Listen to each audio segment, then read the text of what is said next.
नाशिक त्र्यंबकेश्वर रस्त्यावर शेतकऱ्यांचं चक्काजाम आंदोलन, कर्जमाफीच्या मागणीसाठी शेतकरी आक्रमक, बैल आणि ट्रॅक्टर घेऊन शेतकरी रस्त्यावर। जळगावच्या जामनेरमध्ये राष्ट्रवादी काँग्रेस शरद पवार गटानं महायुती सरकारची काढली प्रतिकात्मक अंत्ययात्रा, पत्ते खेळत माणिकराव कोकाटे यांचा कार्यकर्त्यांकडून निषेध व्यक्त। साताऱ्याच्या पोवई नाका परिसरात कृषीमंत्री कोकाटेंविरोधात ठाकरेंच्या शिवसेनेचं आंदोलन, रमीच्या पत्त्याचा डाव मांडत कार्यकर्त्यांनी निषेध केला व्यक्त। अहिल्यानगरच्या राहाता शहरात शेतकरी कर्जमाफीसाठी प्रहारसह महाविकास आघाडीचं आंदोलन, प्रहार, काँग्रेस, ठाकरेंची शिवसेना, मनसे आणि कम्युनिस्ट पक्षाचा आंदोलनात सहभाग, नगर मनमाड महामार्गावर आसूड ओढत सरकारविरोधात घोषणाबाजी। जालन्यात प्रहार संघटनेचा रास्ता रोको आंदोलन, रस्त्यावर पत्ते खेळत कृषीमंत्री माणिकराव कोकाटे यांचा निषेध, शेतकऱ्यांच्या कर्जमाफीची मागणी। सोलापूर धुळे महामार्गावर दुनगावात प्रहारचा रास्ता रोको, बच्चू कडू यांच्या आवाहनानंतर कर्जमाफीवरून पदाधिकारी आक्रमक। नांदेड हिंगोली राज्य महामार्गावर शेतकऱ्यांचं चक्काजाम आंदोलन, आंदोलनात मोठ्या संख्येनं शेतकरी सहभागी। नांदेड हिंगोली राज्य महामार्गावर शेतकऱ्यांचं चक्काजाम आंदोलन, आंदोलनादरम्यान रुग्णवाहिकेला आंदोलकांनी वाट मोकळी करून दिली, आंदोलकांच्या कृत्याचं सर्वत्र कौतुक। यवतमाळमध्ये दारव्हा ते कारंजा मार्गावर शेतकऱ्यांचं चक्काजाम आंदोलन, कर्जमाफीसाठी शेतकरी रस्त्यावर, वाहतूक ठप्प, सरकारविरोधात घोषणाबाजी। नाशिकच्या चांदवडमध्ये प्रहार संघटना आक्रमक, मुंबई आग्रा राष्ट्रीय महामार्गावर चक्काजाम आंदोलन, रस्त्यावर पत्ते खेळत कृषीमंत्री माणिकराव कोकाटे यांचा निषेध, शासनाविरोधात घोषणाबाजी। जळगाव पाचोरा महामार्गावर प्रहार संघटनेचा रास्ता रोको, नायब तहसीलदारांना विविध मागण्यांचं निवेदन सादर।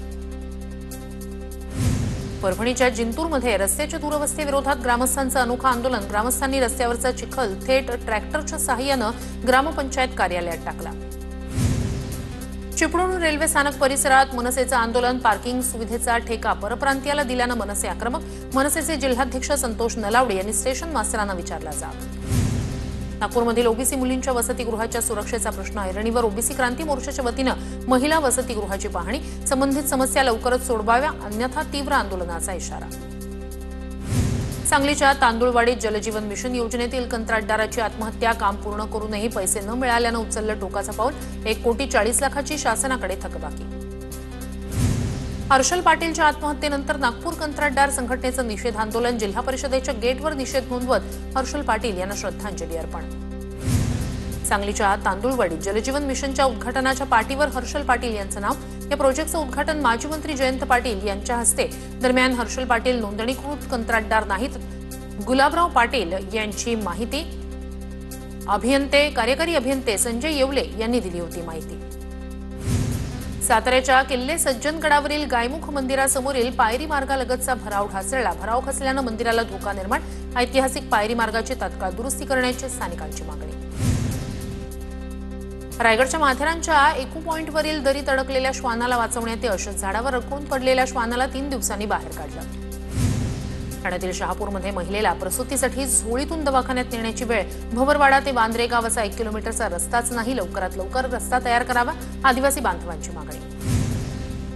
पुण्याच्या राजगड तालुक्यातील गुंजवणी धरणात विद्यार्थ्यांसाठी बोट सेवा सुरू, वाड्या वस्त्यांवरील विद्यार्थी शिक्षणापासून वंचित राहू नये यासाठी बोट सेवा।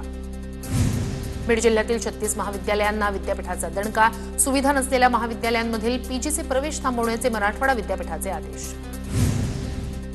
धाराशिवमध्ये तानाजी सावंत यांच्या कुटुंबाच्या मालकीच्या कारखान्यानं 8,16,00,000 थकवले, थकीत बिलाचा प्रश्न घेऊन ठाकरे गटाचे जिल्हाप्रमुख रणजित पाटील साखर आयुक्तांकडे, 7 दिवसात ऊस बिल मिळालं नाही तर आमरण उपोषणाचा इशारा।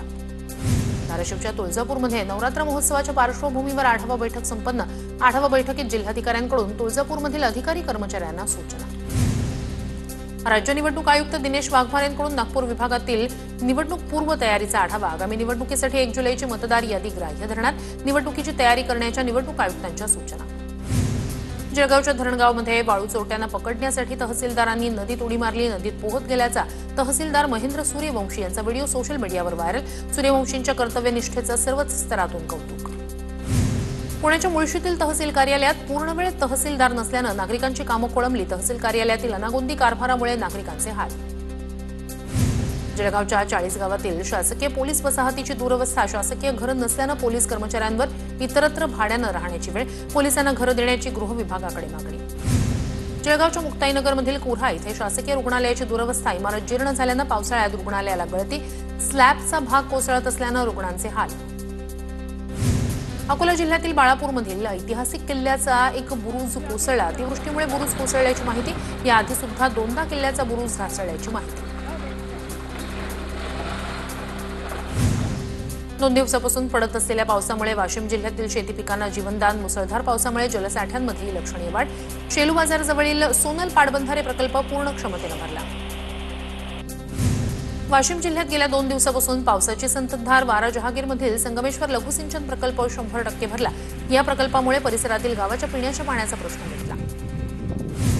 साताऱ्यातील कास पठाराजवळील दुंद, एकेव आणि पाबळ धबधबे प्रवाहित. नवीन महाबळेश्वरमध्ये धबधबे पाहण्यासाठी पर्यटकांची गर्दी. गडचिरोली कोलपल्ली नाल्याच्या पुरात अडकलेल्या ग्रामसेवकाचं रेस्क्यू. आपत्ती व्यवस्थापन पथकाकडून रात्री 2च्या सुमारास ग्रामसेवकाचा रेस्क्यू. सोलापूरच्या अक्कलकोटमधील बादोला ते बोरगाव गावातील ओढ्याला पूर. मुसळधार पावसामुळे मुख्य रस्ता पाण्याखाली.